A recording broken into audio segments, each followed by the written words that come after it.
Нашите хора за Ню Йорк и Лас Вегас гладуват и жадуват, но вместо паспортен режим и прегръдка пред всички ни взе, че накрая им изгони модерните самолети. Те уж си тръгнаха бързо, браха си набързо тъкъм, ама май само 30% се махнах от друма, и то за 13 дни. И колкото за пред хората, целият цирк се разпадна, стана само умората. Той ще излезе пред нацията, вдигна юмрук се закана: оръжия няма да давам за тази война, брат, убийте ми гадна. Спря им веднага доставките, безплатните дето са в склада, защото те и без това свършиха, няма вече за парада. Заводите в Сопот и Казанлък си бачката 3 смени, продават си мощно натам без никакви душевни дилеми. Даже изброиха посредниците да няма излишни такси. Бизнесът си върви, а ние се правим на чисти. По време на онрави, върхъв ли сценарий, живеем на думи, сме титани, на дела направо бледнем. Въртим се в кръг, ловим се за палците, властта си пази гласоподавателите. На онрави, върхъв ли сценарий, живеем на думи, сме титани, на дела направо бледнем. Въртим се в кръг,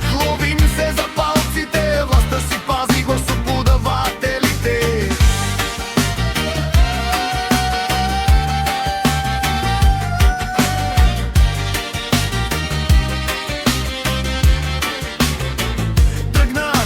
Бота ще преговаря мъжки и строго, ама кумшиите турци изобщо не се трогнаха много. Искат си всичките милиони по-подогоре, ако може и малко отгоре. На заден ход и ни вкараха, няма какво да се спори. А на Кандев пък даде карт-бланш да бори бандитите в мрака. Мабото не да не пипа, че там електоратът го чака. Калашниците да си седят мир да има в махалата, че избори идат пак, важна е накрая суфрага. Реши да събори клуба там горе в Баба Али, но ще чисти незаконното, дето изглеждаше мащабно и грозно, но вместо палата велик, дето дразни окото на масите. Багерът мина оттам и събори само оградите. После за ЦИК се погрижи, назначи си там сватята лична, и колите на ЕНСО раздаде кампания да е отлична. За своите хора на вота да вози елита ни нов, всеки за власт и за постове е напълно готов.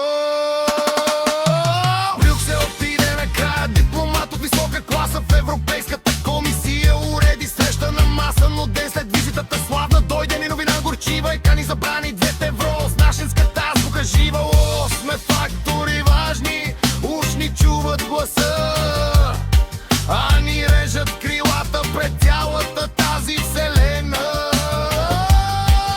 Ако Левски възкръсне днес и ни види сира и властта, ще се хване за главата, ще онеме от таз суета и вместо прочутото наредо с горчив подтекст ще извика силно, пишейки новия текст: ние сме в клуба на богатите, но и клуба на богатите е в нас. По време на онрави, какъв ли сценарий, живе